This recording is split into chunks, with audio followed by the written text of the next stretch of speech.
പണ്ട് ഭാരതഭൂമിയിൽ ധർമ്മം സ്ഥാപിക്കാൻ അവതരിച്ച സാക്ഷാൽ ശ്രീകൃഷ്ണ ഭഗവാൻ അദ്ദേഹത്തിന്റെ ഓരോ പ്രവൃത്തിയും ലോകത്തിനൊരു പാഠമായിരുന്നു. അവിടുത്തെ പരമഭക്തയും ധർമ്മത്തിന്റെ പ്രതീകവുമായ ദ്രൗപദി ദേവി ഭഗവാന്റെ ഹൃദയത്തോട് ചേർന്ന ഒരു സഹോദരിയായിരുന്നു. അവരുടെ ബന്ധം വെറും മനുഷ്യബന്ധമായിരുന്നില്ല, അതൊരു ദിവ്യബന്ധമായിരുന്നു. സ്നേഹത്തിന്റെയും വിശ്വാസത്തിന്റെയും പരസ്പര സമർപ്പണത്തിന്റെയും ഉദാത്തമായ മാതൃക. ഒരു പുണ്യദിനത്തിൽ ഭഗവാൻ ശ്രീകൃഷ്ണൻ ശിശുപാലനെ നിഗ്രഹിക്കാൻ തന്റെ ദിവ്യ സുദർശന ചക്രം പ്രയോഗിച്ചു. ദുഷ്ടനായ ശിശുപാലന്റെ ശിരസ് ഛേദിച്ച് ധർമ്മം പുനഃസ്ഥാപിച്ച് ചക്രം തിരികെ ഭഗവാന്റെ കയ്യിലെത്തിയപ്പോൾ ഒരു ചെറിയ നിമിത്തം ആ ദിവ്യ ചക്രത്തിന്റെ സ്പർശനത്താൽ ഭഗവാന്റെ ചൂണ്ടുവിരലിൽ ഒരു നേരിയ മുറിവുണ്ടായി. ആ മുറിവിൽ നിന്ന് രക്തം പൊടിഞ്ഞു. അവിടെ ഉണ്ടായിരുന്നവരെല്ലാം പരിഭ്രാന്തരായി. ഭഗവാന്റെ ഈ ചെറിയ മുറിവ് പോലും അവർക്ക് സഹിക്കാൻ കഴിഞ്ഞിരുന്നില്ല. എന്നാൽ മറ്റാരും ചിന്തിക്കുന്നതിന് മുമ്പേ ദ്രൗപദി ദേവി മുന്നോട്ട് വന്നു. താൻ അണിഞ്ഞിരുന്ന ഏറ്റവും വിലയേറിയ വർണ്ണശോഭയുള്ള പട്ടുസാരിയുടെ ഒരറ്റം ദ്രൗപദി ദേവി ഒട്ടും മടിക്കാതെ കീറിയെടുത്തു. ഭഗവാന്റെ മുറിഞ്ഞ വിരലിൽ ഭക്തിയോടെയും സ്നേഹത്തോടെയും ആ തുണി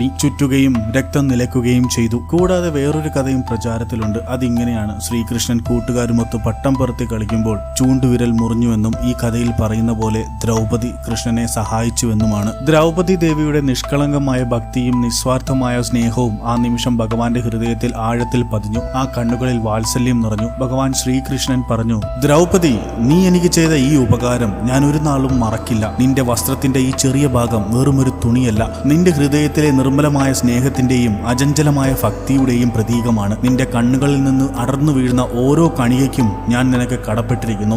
എപ്പോൾ നീ എന്നെ ഓർത്ത് വിളിച്ചാലും ഏത് ആപത്തിലും നിന്നെ കാത്തു രക്ഷിക്കാൻ ഞാൻ നിന്റെ അരികിലുണ്ടാകും. എന്റെ ഈ വാക്ക് സത്യം. വർഷങ്ങൾ കടന്നുപോയി. കാലചക്രത്തിന്റെ ഗതിയിൽ ദ്രൗപദി ദേവിക്ക് വലിയൊരു ആപത്ത് സംഭവിച്ചു. കൗരവരുടെ സഭയിൽ വെച്ച് ധർമ്മം മറന്ന് പാപികൾ ദ്രൗപദി ദേവിയെ അപമാനിക്കാൻ ശ്രമിച്ചു. ദുഷ്ടനായ ദുശാസനൻ ദ്രൗപദി ദേവിയുടെ വസ്ത്രം ഉരിയാൻ തുടങ്ങി. ലോകം ലജ്ജിച്ച് തലകുനിച്ചു. ദ്രൗപദി ദേവി നിസ്സഹായയായി ഉച്ചത്തിൽ നിലവിളിച്ചുകൊണ്ട് പറഞ്ഞു: എന്റെ കൃഷ്ണ, എന്റെ നാഥ, എന്റെ സഹോദര, എന്നെ രക്ഷിക്കണേ. ഈ ലോകത്ത് എനിക്ക് നീ മാത്രമേ ഉള്ളൂ ശരണം. എന്നെ രക്ഷിക്കണേ.